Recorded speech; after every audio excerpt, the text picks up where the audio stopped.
Indo British advanced pain clinic నొప్పి మాయం surgery దూరం for appointments 9155515563. Hi guys, welcome to I dream. నేను మీ Chanakya. And mutual funds అని మనము ఒక 6-7 ఇయర్స్ నుంచి బాగా వింటున్నాము. అసలు మ్యూచువల్ ఫండ్స్ అంటే ఏంటి? అసలు మ్యూచువల్ ఫండ్స్లో ఇన్వెస్ట్ చేసేటప్పుడు కూడా కాకపోతే సలహాలు తీసుకోవడం అనేది కూడా వెరీ ఇంపార్టెంట్ అంటారు. మెయిన్గా ఒక మంచి అడ్వైజర్ని సెలెక్ట్ చేసుకోవడం అనేది కూడా చాలా ఇంపార్టెంట్. ఈ రెండిటికి నాకు పర్ఫెక్ట్ ఆన్సర్ ఇవ్వడానికి ఇప్పుడు మనతో పాటు కూడా సర్టిఫైడ్ ఫైనాన్షియల్ ప్లానర్ అయిన సాయిరామ్ గారు ఇప్పుడు మనతో పాటు ఉన్నారు. మరి ఆయన్ని అడిగి తెలుసుకుందాం. Hi sir. హాయ్ చాణక్య గారు. ఎలా ఉన్నారు? Fine, good sir. ఈరోజు మీకు నార్మల్గా అనిపించే టాపిక్స్, నాకైతే అరే దాని మీద అసలు అవగాహన లేని టాపిక్ అనమాట. ఏంటంటే అసలు మ్యూచువల్ ఫండ్స్ అంటే ఏంటి సార్? సో లాస్ట్ టైం మనం ఐ డ్రీమ్లోనే ఎస్ఐపి మీద వీడియో చేసాం. యా. సో అది చూసి నాకు కొన్ని వందల కాల్స్ వచ్చాయి. సో వచ్చిన వాళ్ళందరూ సార్ ఇది ఇన్సూరెన్స్ స్కీమా లేదా బ్యాంకులో ఏం స్కీమ్ ఏమని అడగాలని అడిగారు. ఇది మ్యూచువల్ ఫండ్స్ అంటే ఏంటి? సో మ్యూచువల్ ఫండ్ మనం ఎస్ఐపి మీద చేసుకుంటూ వెళ్ళాం. యా. సో ఇప్పుడు దాని మీద చెప్తాం అసలు మ్యూచువల్ ఫండ్ అంటే ఏంటి. ఇది ఒక collective investment scheme. Okay. So జనాల దగ్గర నుంచి మ్యూచువల్ ఫండ్ కంపెనీ మనీని మొబిలైజ్ చేసి దాన్ని స్టాక్స్లో కానీ బాండ్స్లో కానీ కమోడిటీస్ అయిన గోల్డ్, సిల్వర్ ఇలాంటి వాటిలో ఇన్వెస్ట్ చేస్తుంది. ఓకే. సో ఇన్వెస్ట్ చేసిన తర్వాత ఆ అమౌంట్ ఏదో పెరగడం అనేది తగ్గడం కానీ జరగదు. సో ఆ రిటర్న్స్ అన్నింటినీ మళ్ళీ తిరిగి ఇన్వెస్టర్స్కి పాస్ బ్యాక్ చేస్తుంది. ఈ ప్రాసెస్లో ఆ మ్యూచువల్ ఫండ్ కంపెనీ మీకు హెల్ప్ చేసిన డిస్ట్రిబ్యూటర్ ఫీజు తీసుకుంటారు. సో మొత్తం at the end of the day returns అనేవి మనకే వస్తాయి. ఓకే. సో సింపుల్గా ఒక ఎగ్జాంపుల్ చెప్తాను. So HDFC top 100 fund.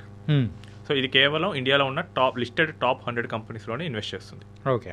So people ఎవరికైతే టాప్ 100 కంపెనీస్లో ఇన్వెస్ట్ చేయాలనుకుంటున్నారో వాళ్ళు ఈ స్కీమ్లో మనీ పెట్టచ్చు. ఓకే. సో ఇలాంటి కామన్ గోల్ ఉన్న వాళ్ళందరి దగ్గర నుంచి ఆ స్కీమ్ మనీని కలెక్ట్ చేస్తుంది. మనీని కలెక్ట్ చేసి ఆ టాప్ 100 కంపెనీస్లో ఇన్వెస్ట్ చేస్తుంది. సో ఇన్వెస్ట్ చేసిన తర్వాత ఆ ఇన్వెస్ట్మెంట్ జనరేట్ చేసిన రిటర్న్ పాజిటివ్ అవ్వచ్చు, నెగిటివ్ అవ్వచ్చు. ఇది ఇన్వెస్టర్స్ది. ఓకే. సో ఒక 10 years తర్వాత మనం ఒక 1 lakh పెడితే అది 2 lakhs అయింది అనుకోండి. సో ఆ 2 lakhs మనవి. లేదు 1 yearలోనే మనం 1 lakh పెడితే 90,000 అయింది. సో ఆ 90,000 మనది. ఓకే. ఇక్కడ మనకి మ్యూచువల్ ఫండ్ కంపెనీ ఏం చేస్తుందంటే మనం మనీని మేనేజ్ చేస్తుంది. సో ఫైనల్గా మనకు వచ్చే రిటర్న్, ప్రాఫిట్ ఆర్ లాస్ అది మనకే వస్తుంది. ఓకే. సో ఇందులో ఎంత పర్సంటేజ్ అనేది కూడా వస్తూ ఉంటుంది according to the market? It depends అనేది ఉంటుందా? సో ఇది మనం తీసుకునే ఫండ్ బట్టేసి, మనకున్న రిస్క్ అపెటైట్ పట్టేసి ఉంటుంది. So there are funds which doubled in an year. Really? Yeah. అంటే రూపాయికి రూపాయి అన్నట్టు? అవును. ఓకే. అండ్ కొన్ని ఫండ్స్ ఉన్నాయి 4 to 5 years అయినా కానీ సింగిల్ పర్సంటేజ్ కూడా పెరగకుండా ఉన్నాయి. సో మన గోల్కి తగ్గట్టు, మనకు ఉండే రిస్క్ అపెటైట్కి తగ్గట్టు, మన ఇన్వెస్ట్మెంట్ స్ట్రాటజీకి తగ్గట్టు మనం ఫండ్స్ని సెలెక్ట్ చేసుకోవాలి. ఓకే. సో దానికోసం మీరు అడ్వైజర్ని సెలెక్ట్ చేసుకోవచ్చు. ఓకే. అండ్ ఒక గుడ్ అడ్వైజర్ని మనము ఎంచుకోవాలంటే ఎలా? సో నేను మీకు 5 points చెప్తాను. ఓకే. సో ఫస్ట్ వచ్చేసరికి మనం సెలెక్ట్ చేసుకునే అడ్వైజర్కి మంచి నాలెడ్జ్ ఉండాలి ప్రోడక్ట్ మీద. ఓకే. సో ఇది ఏ సెక్టర్కైనా వర్తిస్తుంది.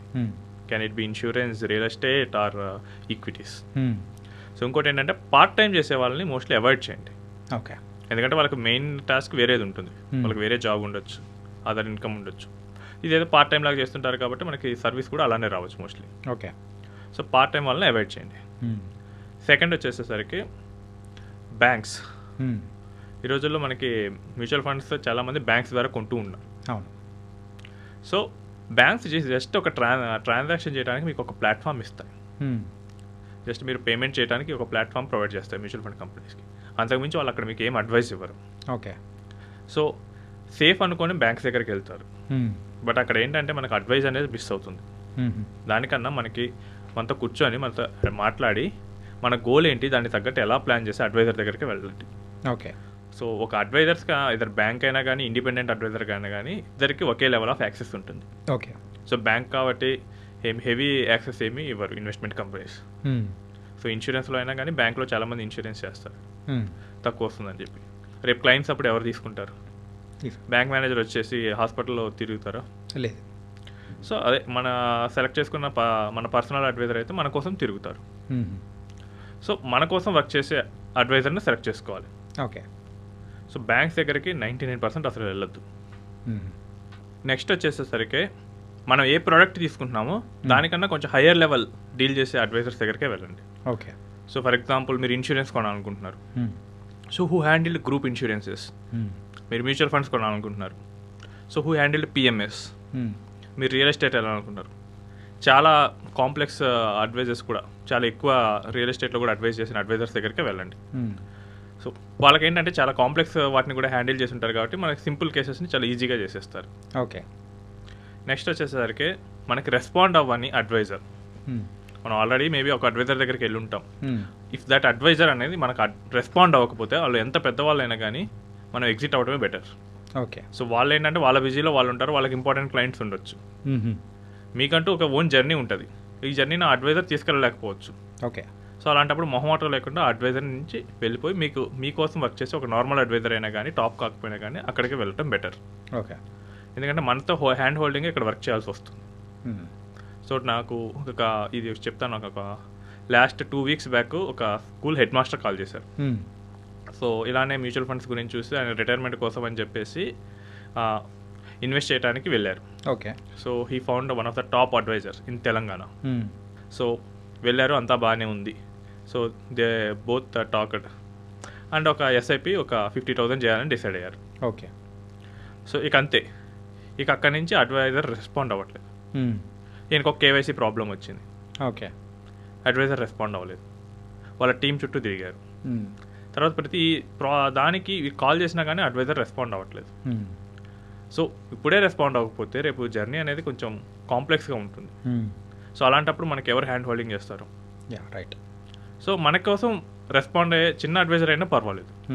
సో అలాంటి వాళ్ళతోనే వెళ్తేనే మనకి ఈ జర్నీ అనేది కంప్లీట్ అవుతుంది. ఓకే.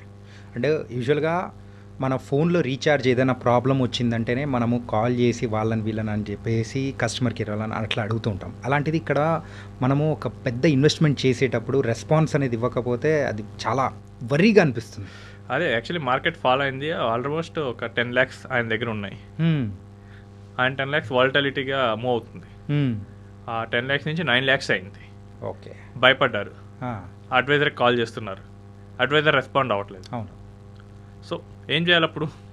టాప్ అడ్వైజరే కానీ మనకు రెస్పాండ్ అవ్వట్లేదు. సో మనకు అవసరానికి ఉపయోగపడకపోతే ఏంటి ఇంకా?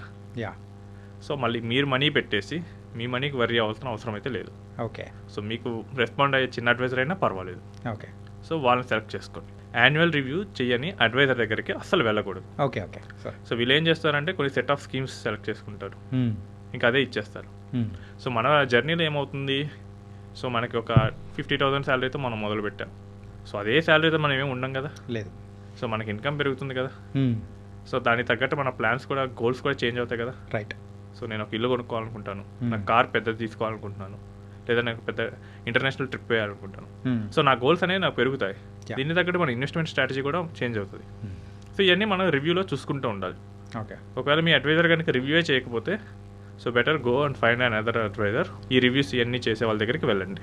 ఓకే సార్, మీ యొక్క అడ్వైజర్గా మీ జర్నీ అనేది 7 years నుంచి స్టార్ట్ అయింది. ఈ 7 years అనేది కూడా it's not an small thing. So ఇప్పటి వరకు మీ దగ్గరకు వచ్చిన క్లయింట్స్ కానీ అప్రాక్సిమేట్ ఎంతమంది ఉన్నారు? సో నేను ఆల్మోస్ట్ ఒక 10,000 మెంబర్స్తో మాట్లాడి ఉంటాను. రియల్లీ? వావ్. సో డిఫరెంట్ ప్లాట్ఫామ్స్లో ఉంటాయి. సో నాకు డైలీ 1 or 2 మీటింగ్స్ త్రూ ఆన్లైనే వస్తూ ఉంటాయి. సో ఫర్ ఇన్సూరెన్స్ అని, ఓకే, లేకపోతే ఇన్సూరెన్స్ మీద అడ్వైస్ కానీ, లేకపోతే మ్యూచువల్ ఫండ్ మీద గైడెన్స్ కానీ, లేదా కొంతమంది ఎగ్జిస్టింగ్ క్లయింట్స్ డైరెక్ట్గా రిఫర్ చేస్తూ ఉంటారు. సో కొంచెం గైడెన్స్ ఇవ్వండి అని చెప్పేసి. సో వీళ్ళందరి స్టోరీస్ అన్నీ మనం వింటూ ఉంటాం. సో ఇందులో మనకి అర్థమవుతుంది నేను హ్యాండిల్ చేయలేని కేసెస్ నేను తీసుకోలేను. సో ముందుగానే మీరు క్లియర్ కట్గా చెప్పేస్తారా? ఎస్, ఆ మీటింగ్ అయిపోయిన తర్వాత ఒక ఐడియా వస్తుంది, నేను హ్యాండిల్ చేయగలనా లేనా. సో హ్యాండిల్ చేయగలిగితేనే ఆ కేసుని తీసుకుంటాం. ఓకే. సో హ్యాండిల్ చేయలేకపోతే సో వేరే అడ్వైజర్ దగ్గరికి వెళ్ళండి. ఓకే. సో ఈ క్లారిటీతోనే మనం వెళ్ళాల్సి వస్తుంది. ఓకే.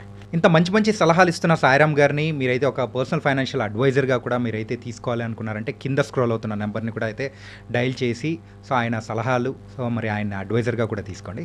సార్, మీరైతే మంచి మంచి సలహాలు ఇస్తూ ఉన్నారు. కొంతమంది మీరు చెప్పిన పాయింట్స్ ప్రకారమే వాళ్ళ అడ్వైజర్స్ సరిగ్గా రెస్పాండ్ అవ్వకపోవడం కానీ, యాన్యువల్ రివ్యూ అనేది కూడా వాళ్ళు సరిగ్గా ఇవ్వకపోవడం కానీ, ఇలాంటివన్నీ కొన్ని పాయింట్స్ అనేది జరుగుతూ ఉంటాయి. మరి ఆ అడ్వైజర్ని చేంజ్ చేయాలంటే ఏం చేయాలి సార్? సో ఇది చాలా సింపుల్ ప్రాసెస్. మన అకౌంట్ నెంబర్కి పలానా వర్సన్ని అడ్వైజర్గా చేంజ్ చేయాలనుకుంటున్నాను అని రాసి మెసేజ్ చేస్తే సరిపోతుంది. ఓకే. సో ఇది చాలా సింపుల్ ప్రాసెస్. మీ పాత అడ్వైజర్ నుంచి ఏమి ఎన్ఓసి అక్కర్లేదు. సో ఒక సింపుల్ మెసేజ్తో కూడా మనం అడ్వైజర్ చేంజ్ చేసుకోవచ్చు. ఓకే. సో ఇది ఎవరికైతే బ్యాంక్స్లో ఇన్వెస్ట్ చేసి రెస్పాండ్ అవ్వట్లేదు, లేదు సర్వీస్ కోసం చూస్తున్నా కానీ మన ఎగ్జిస్టింగ్ అడ్వైజర్ ఇవ్వట్లేదు, సో వీళ్ళ దగ్గర నుంచి చేంజ్ అవ్వడానికి ఇది చాలా ఈజీ ప్రాసెస్. So Okay. దీన్ని మీరు ఆప్ట్ చేసుకోవచ్చు. ఓకే. అండ్ మీ దగ్గర ఉన్న క్లయింట్స్లలో సో అంటే స్టార్టింగ్ అమౌంట్ ఎంతతో స్టార్ట్ చేశారు? సో చాలామంది క్లయింట్స్ 1000 రూపీస్తోనే మొదలుపెట్టారు. 1000 రూపీస్తో. ఓకే. 1000 రూపీస్తో మొదలుపెట్టి త్రూఅవుట్ 2-3 ఇయర్స్లో 10,000, 20,000, 50,000 కూడా చేసిన వాళ్ళు చూశాను. Okay. So it all depends. అది ఏంటంటే మనం రివ్యూ చేస్తుంటే తెలుస్తుంది. సో క్లయింట్కి కూడా ఇన్కమ్ పెరుగుతుంది. సో క్లయింట్కి కూడా డిఫరెంట్ గోల్స్ ఉంటాయి. సో ఇవన్నీ మనం హ్యాండిల్ చేయాలంటే రివ్యూస్లో మనం చూస్తూ ఉండాలి. ఓకే. సో మనకి మినిమం రిక్వైర్మెంట్ అంటే ఉండదు, బట్ మనకేంటంటే ప్రాసెస్ సరిగ్గా ఫాలో అయితే సరిపోతుంది. అంటే హైయెస్ట్ ఎంత ఉంది సార్? సో హైయెస్ట్ వచ్చేసరికి నేను 1 crore per month SIP handle చేస్తున్నాను. Wow, nice. ఓకే. ఏంటంటే వాళ్ళు కూడా ఒక డిసిప్లిన్గా స్టార్ట్ చేసి సో అంతవరకు రీచ్ అయ్యారు. It was very nice sir. And ఈ పాయింట్స్ని తగ్గట్టే అర్థమవుతుంది మీరు ఒక గుడ్ అడ్వైజర్గా ఉండబోతున్నారు అండ్ చాలామందికి కూడా ఉన్నారని కూడా. సో చూస్తున్న ప్రేక్షకులు కూడా సో రెస్పాండ్ అవుతారని కూడా నాకు అనిపిస్తుంది. సో నేను మిమ్మల్నే ఒక అడ్వైజర్గా తీసుకోవాలని నాకు అనిపిస్తుంది నేను ఇన్వెస్ట్మెంట్ స్టార్ట్ చేస్తే. So thank you so much. Thank you Chanakya గారు. సాయిరామ్ గారిని మీరు ఒక పర్సనల్ ఫైనాన్షియల్ అడ్వైజర్గా మీరైతే తీసుకోవాలనుకున్నారంటే ఆ ప్రాసెస్ ఏదైతే సార్ చెప్పారో చాలా సింపుల్ ప్రాసెస్. మరి ఆ స్టెప్స్ని అయితే మీరు అడ్వైజర్ని మార్చాలనుకున్నా కానీ ఆ స్టెప్స్ని ఫాలో అవ్వండి. అండ్ కింద స్క్రోల్ అవుతున్న నెంబర్కి అయితే మీరైతే డైల్ చేసి ఆయన అడ్వైజర్గా కూడా మీరు తీసుకోవచ్చు. మరో ఇంటర్వ్యూతో మళ్ళీ కలుద్దాం. అంతవరకు take care. This is your Chanakya.